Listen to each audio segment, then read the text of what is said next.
Ya no queda nada para que Chile salte a la cancha en esta versión 20 de la historia de las Copas del Mundo con Brasil 2014. Y hay que seguir en este modo mundial, en temas mundialistas. Sin duda que este mundial, el de Brasil, va a pasar a la historia seguramente por diversos hitos, incluso anécdotas, muchos récords que se podrían romper en la presente edición de la Copa del Mundo. Los mismos ya están en la retina, pero de otros mundiales. Tantas historias, tantas anécdotas de las que vamos a hablar ahora, justamente con quien nos acompaña, con Claudio Rolle. Él es historiador de la Universidad Católica, especializado en temas de la cultura popular ya hace muchos años. Claudio, gracias por estar en CNN Chile. Muchas gracias a ti, Álvaro, por la invitación.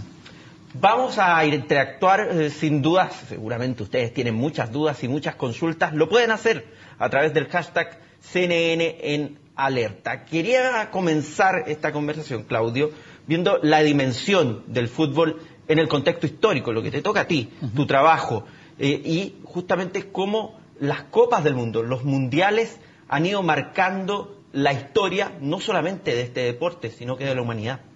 Sí, ciertamente es un fenómeno muy atractivo de la historia contemporánea, una historia de sociedad de masa, y esta es claramente una expresión de la sociedad de masa, una época donde además el tema del ocio, del tiempo libre, ¿no es cierto?, pasa a ser muy importante, y este es justamente uno de esos espectáculos de tiempo libre, además que permite que las personas puedan practicarlo, genera un tipo nuevo de ídolo, ¿no es cierto?, así como aparece la estrella del cine, también aparece el crack, ¿no es cierto?, como un referente, y en el momento en que comienzan a concertarse los países para tener regularmente este desafío, se comienza a generar el mito, digamos, y desde el 30 en adelante, ¿no es cierto?, el primer mundial todavía estaba un poco titubeante, pero ya del 34 en adelante comienza a ser una aspiración, y después de la guerra comienza a ser un anhelo, digamos, el poder llegar a competir. De ahí entonces que las clasificatorias, primero en algunos momentos se hace por invitación. Hay otros momentos en que ya comienza la pugna por llegar al mundial, y esto sobre todo del 54 en adelante se hace muy importante. Los países tratan de mostrar su mejor cara, tratan de demostrar que son capaces de superar momentos de desafíos intensos, y en algunos casos el Mundial del 54, por ejemplo, es importante para un país como Alemania. Se juega en Europa, se juega en Suiza, y los alemanes tienen la posibilidad, después de la guerra, por primera vez de conseguir algo juntos importante, de reconocimiento mundial, y borrar en parte, digamos, la imagen que habían dejado con la guerra. Por eso para los alemanes ese primer mundial del 54 es el primer mundial para ellos. En el 54 resulta muy, muy importante.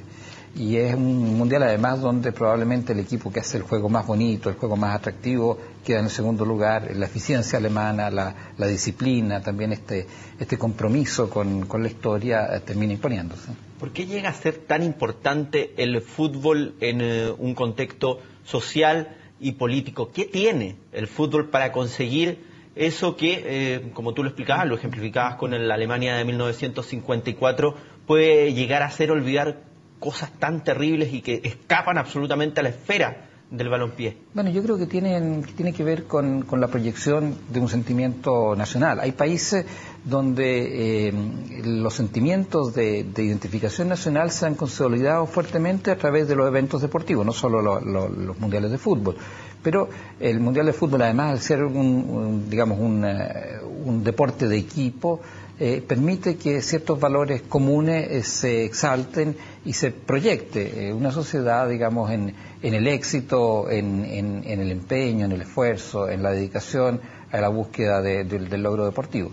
Pienso en el caso italiano, por ejemplo. Italia es un país de unificación tardía, y que además ha tenido por mucho tiempo una tendencia muy fuerte al apego a lo local, digamos.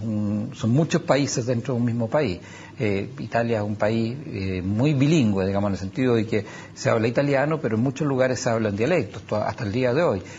Sin embargo, para los italianos ha sido muy importante los equipos, la squadra azzurra en el caso del fútbol, y los equipos olímpicos, porque contribuyen a generar un sentimiento de que somos todos italianos.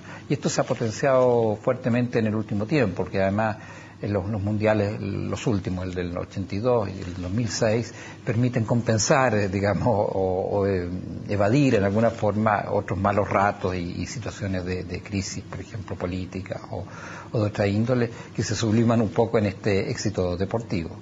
Son países además fuertemente comprometidos con el tema deportivo. En otros casos puede suceder, como ha pasado con los países africanos, ¿no es cierto?, que han podido mostrar una cara diferente de los países marginales o países, digamos, ex-colonia, comienzan a reflejar una identidad más segura de sí, tratando de demostrar, y además se dan sobrenombres, los leones, ¿no es cierto?, que tienen que ver con esa idea de proyectar una imagen de seguridad, de identidad bien definida y que tiene en torno a la pelota, claro, un logro. ¿Y qué imagen puede dar un país como el nuestro, Chile, que va intercalado cada 2, 3 mundiales, que se toma esto como una verdadera fiesta, a pesar de que los resultados muchas veces no nos acompañan? ¿Cuál es el rol de la selección chilena de fútbol en la historia de los mundiales? Bueno, yo creo que Chile no ha tenido, salvo en el año del mundial local, digamos, de ese sentido, que coincide además con una generación de futbolistas muy destacados, donde había muchos jugadores de la Universidad de Chile, por ejemplo, también de la Católica y de otros equipos.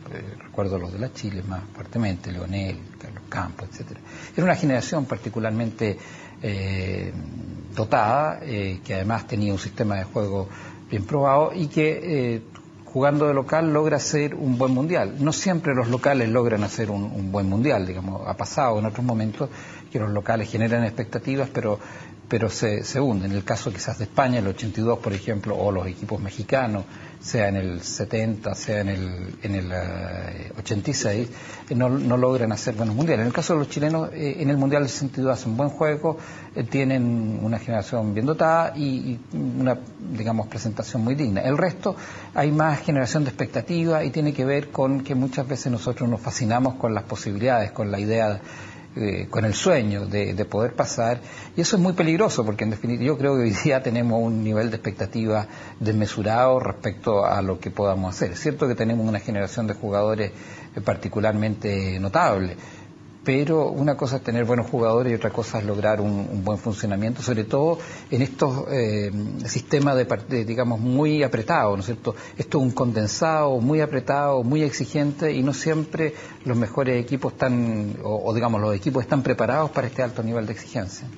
Hay protagonistas que pasan de héroes a villanos y que marcan la historia de los mundiales, y nosotros tenemos un caso muy cercano con un hombre que acá es ídolo, que todavía lo sigue siendo, pero que deja marcado a fuego 2 acontecimientos: ser el primer jugador que recibe una tarjeta roja y también ese penal lamentable, inolvidable, de España 82 en el estadio Carlos Tartiere de Oviedo. Carlos Humberto Caselli. El chino Caselli. El chino. Sí, es un personaje, genio y figura, digamos, siempre, desde muy joven fue genio y figura. Claro, lo de la primera tarjeta roja es porque antes no se usaban tarjetas, entonces la primera en Berlín, ¿no es cierto?, se la muestran a él jugando contra Alemania, Alemania federal en ese momento. En ese mundial jugamos con las 2 Alemanias, la federal y la democrática. Y después lo de España 82 es notable porque el propio Caselli ha contado varias veces que su madre le dijo: no te preocupes, Carlitos, sí, va a pasar una semana y se te va a olvidar, y todo el mundo se va a olvidar. Y el pobre Carlos Caselli sigue siendo víctima de esa... Bueno, y ahí tiene que ver un poco el tema de los medios de comunicación. Los mundiales, en el momento en que pasan a ser transmitidos en directo por televisión, se transforman en alguna medida en un hito en la historia. Hay una línea de estudiosos del periodismo que dice, ¿no es cierto?, que las transmisiones en directo hacen que los acontecimientos se transformen en históricos, digamos, que tengan un relieve particular.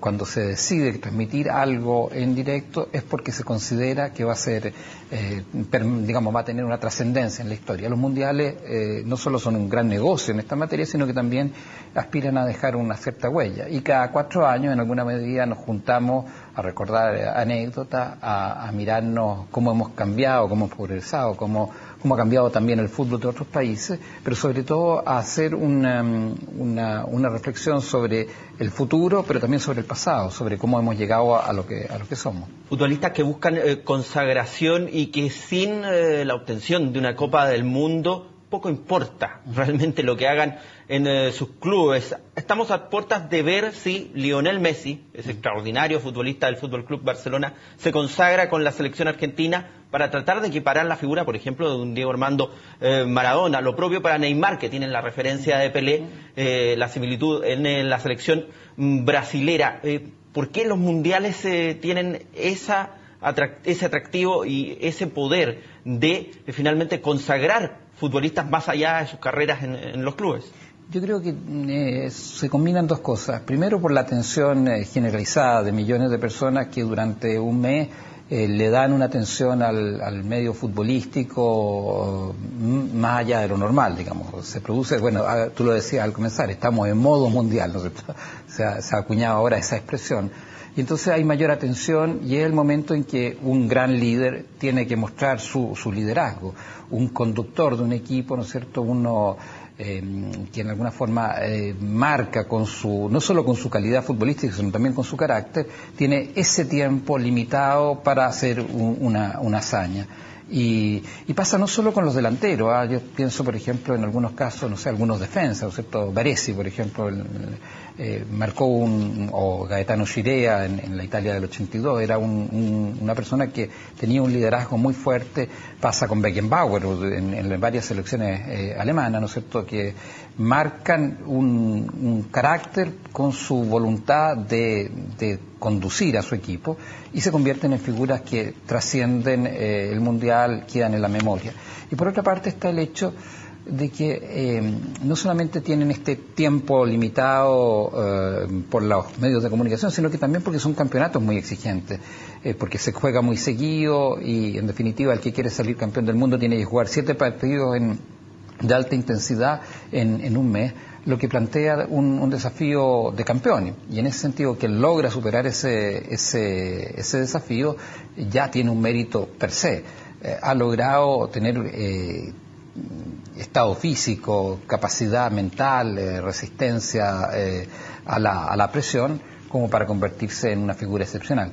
Entonces, en ese sentido, quienes dicen Messi no va a llegar, nunca será lo que fue Maradona. Si no gana un mundial, en realidad no lo puede ganar solo.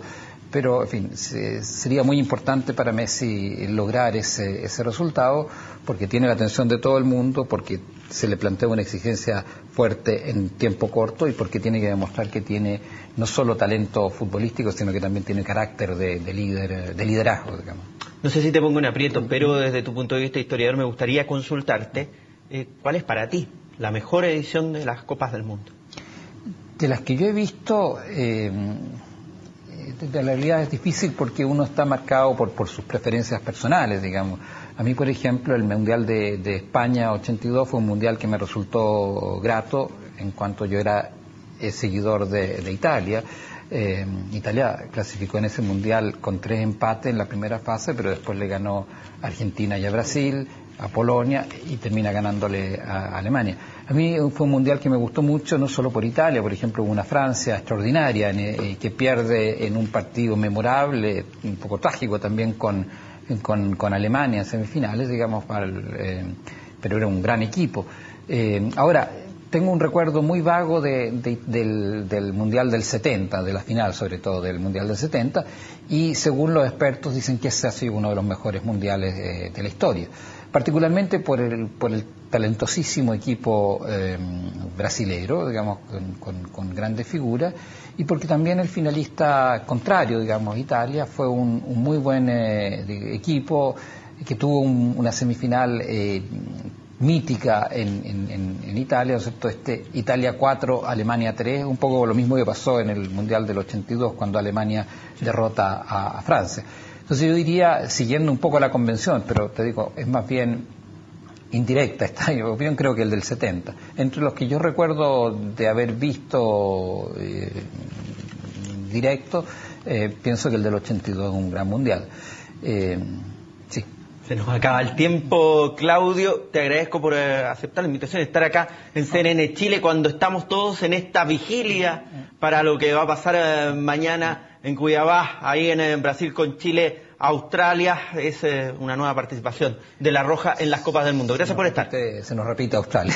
Y se nos repite la Australia de 1974. Nos vamos a ir justamente escuchando el himno oficial de este Brasil 2014 ahí con Jennifer López, con Pitbull y Claudia Leite. Y la promesa es la de siempre, la de volver con más noticias en esta vigilia mundialera del CNN en Alerta.